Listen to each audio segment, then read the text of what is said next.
I speak to you in the name of the living God, blessed Trinity, and lover of your souls. Amen.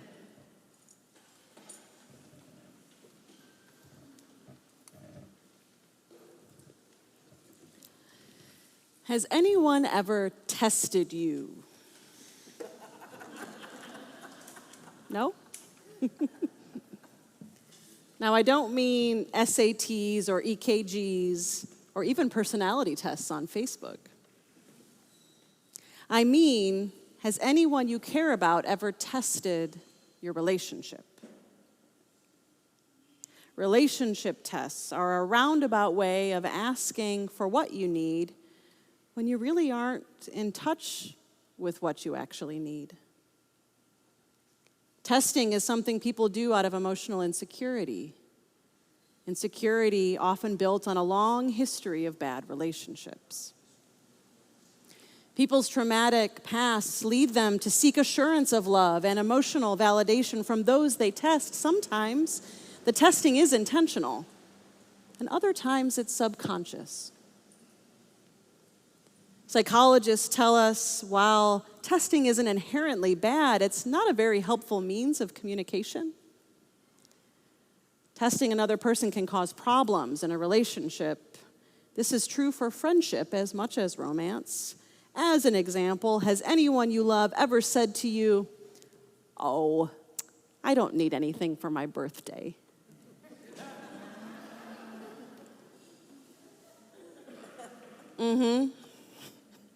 Right, we all know this is not true.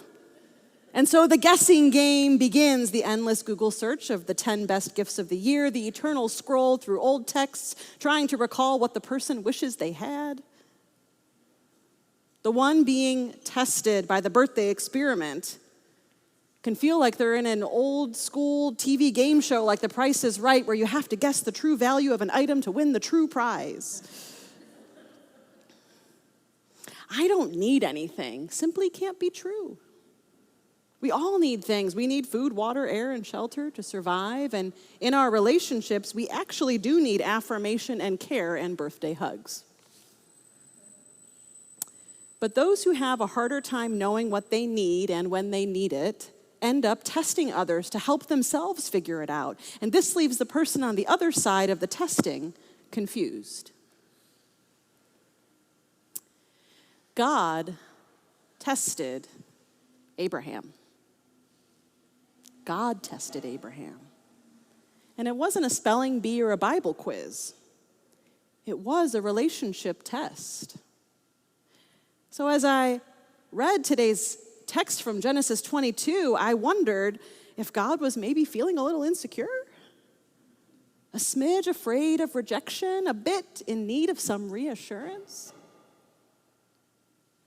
Wonderings about God's insecurities may be, for some of us, a difficult concept to process. To some, even asking the question may sound like blasphemy. You wouldn't really be wrong. Sunday school classes on heresy will tell you that God does not change in any way. And therefore, God does not experience emotional change in any way. And we Christians think this about God because around the 4th century it became heretical to believe that God could suffer or change or feel things the way that we feel them. Insecurity is just too human an emotion for God. And while I am all for not being heretical, and I do think good old Bishop Nestorius' logic was a bit faulty, today's Old Testament reading isn't about 4th century church heresies. It's about Abraham and his life. And Abraham knew nothing about all that. Abraham simply knew that the world was full of petulant gods who demanded sacrifice. Abraham knew that the gods were just as faulty as human beings, and that this new one whom he'd just been getting to know was probably no different.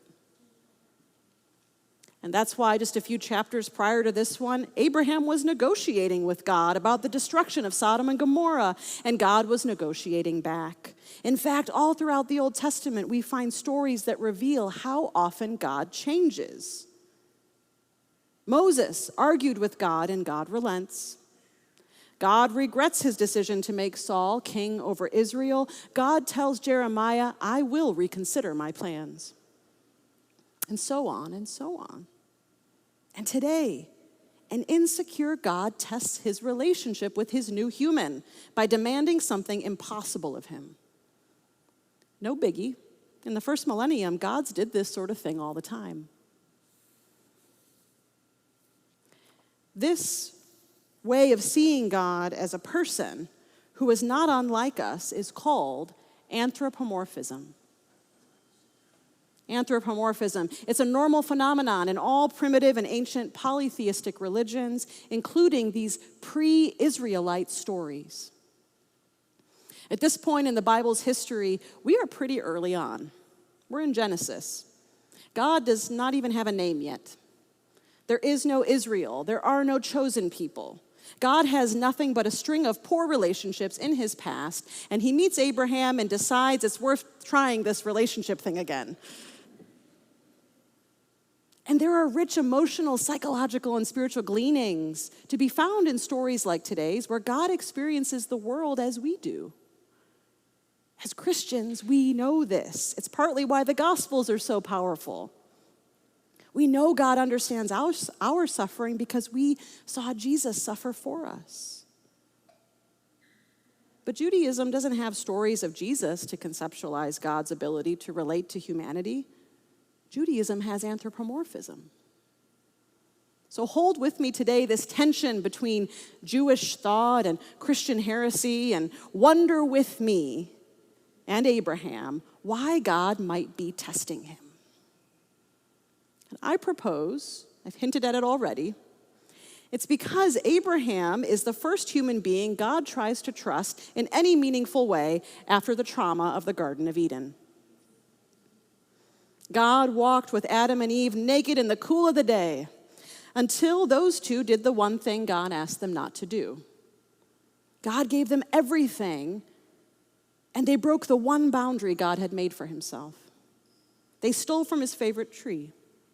And suddenly, God experiences his first loss of trust with humanity. And in the chapters of Genesis that follow, God's experience of humanity only gets worse. So bad, in fact, that God erases all humankind from the face of the earth with a flood. God could not find a suitable partner. No trustworthy people. And then we get to Genesis 18, and we read that God approaches Abraham near the great trees of Mamre. God approaches Abraham. Under the trees, a mysterious trinity of men approach Abraham and say that God has chosen Abraham's offspring to be in relationship with God forever. God wanted a family with Abraham, a chosen people, and he offered Abraham a covenant. Now, the closest cultural example I think we have to a covenant like Abraham's, and we still have today, is a marriage contract. So this was a serious proposal that God was making to Abraham, and Abraham accepts. And then this couple, they go through quite a bit together. The destruction of Sodom and Gomorrah, difficulty with a foreign king, the birth of 2 children, and tension between Abraham's 2 wives. This brings us to today. And the passage in Genesis 22, which begins, and after these things. After all that early relationship history, all that potential trust being built, God tests Abraham. I think because God is still afraid to trust. God gave Abraham the old, oh, honey, I don't need anything for my birthday. Except for maybe a burnt offering up on the mountain, something small. Just you and Isaac. Just you and Isaac. Now, you and I have a list of Bible stories, Bible verses, where God makes it explicit that God is not okay with child sacrifice. Leviticus, Ezekiel, Deuteronomy, Jeremiah, and yes, even at the very end of this chapter, we know that Isaac will not be sacrificed. But there are no Hebrew scriptures written yet. There's nothing for Abraham to read and reassure himself. This moment is the precursor to understanding who God is and the writing down of all that history. This is the moment, pregnant with the origins of Israel. Will the marriage contract between God and Abraham pass the test? Will these two build a nation together? Or will the relationship fail before God and Abraham can create a family that will number more than the sands of the earth and the stars in the sky? We know God was testing Abraham with a request for a sacrifice, but Abraham did not know that, and that was not fair for anybody. The testing of a relationship produces a high-stakes emotional environment. The one testing is feeling insecure and unloved. The one being tested is feeling helpless and confused. And anyone caught in the middle, especially the children, worry they might just die under the pressure. Everyone is a victim when a relationship is being tested. And that's what we get in today's Old Testament reading, a really messed up relational snapshot for our Sunday school lesson. So why is this story in here? Why is it in our Holy Scriptures? Well, we may ask this question if we come to the Bible for prescriptions rather than descriptions, for rules for living rather than examples for living. This story is not in the rule book for a healthy relationship. It's an origin story of the chosen people, and it aims to capture the moment that built Israel's history. We have to wonder within the story, will God find a companion in Abraham?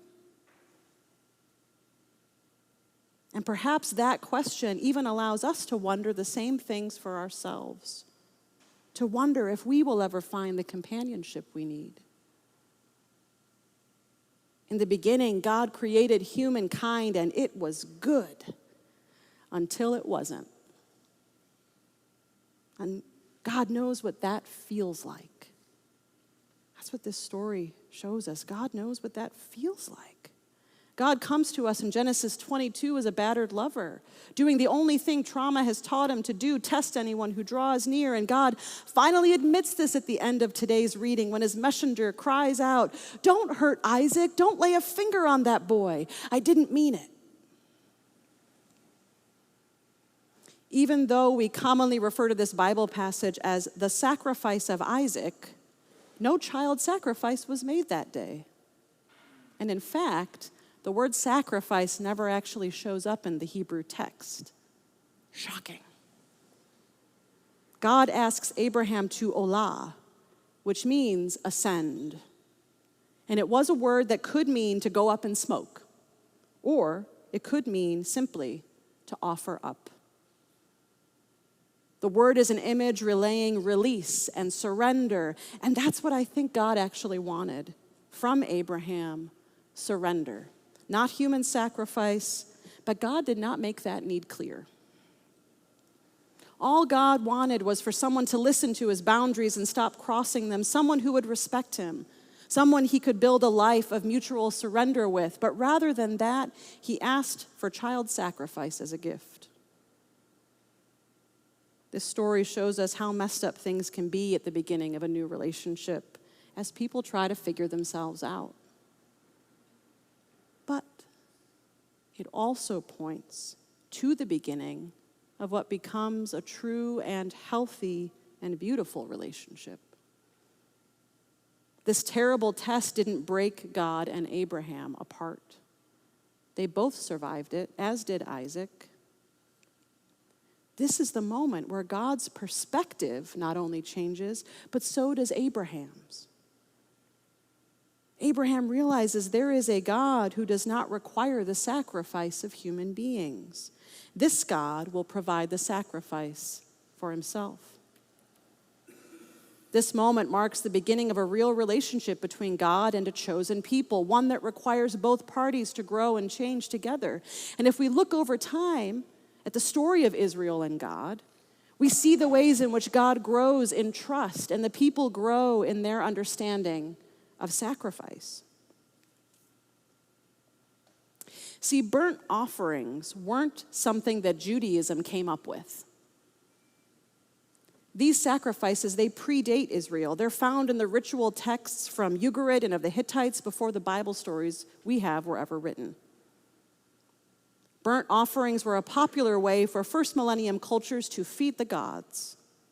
The Israelites inherited this practice and had to shape their own rhetoric around it. And stories such as this one, where God tests Abraham with a command to Olah, were stories used to set Israel apart from other cultures, to create narratives that showed how their God was going to be different from the other gods. This story is meant not to teach us a prescriptive way to live, but rather to tell us the story of the God of Israel, how that God became the God of Israel, and how the people of Israel became the chosen people of God. That relationship. And it all begins with God and Abraham finally learning to trust each other. And if we look at the arc of this ancient story of Israel alongside other ancient cultures, we see that while other nations' gods remain fickle and passive-aggressive and are perpetually testing humanity, the God of Israel changes over time, becomes less fickle and more compassionate. The God of Israel becomes a husband that an entire nation of people long to commit to.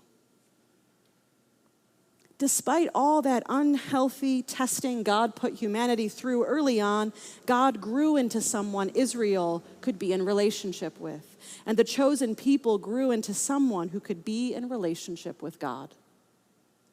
That family tree was planted. And it's the one which you and I, as followers of Jesus, have been grafted into.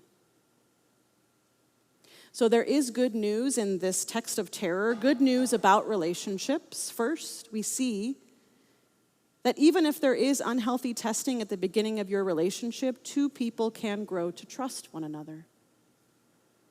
And second, the really good news is that God worked out all his unhealthy relationship tendencies a long time ago. In fact, by the 4th century, God is as impassible and immutable as we need him to be. There's nothing you can do to shake him anymore. He's not going anywhere, no matter what kind of drama you throw at him. See, when we combine Jewish anthropomorphism and Christian theology, we see that by the time Jesus comes around, God has stopped asking for others to keep sacrificing for him and instead has learned to sacrifice for others. And that means that God is ready to be in relationship with you, if you're looking. Abraham says he's a real catch.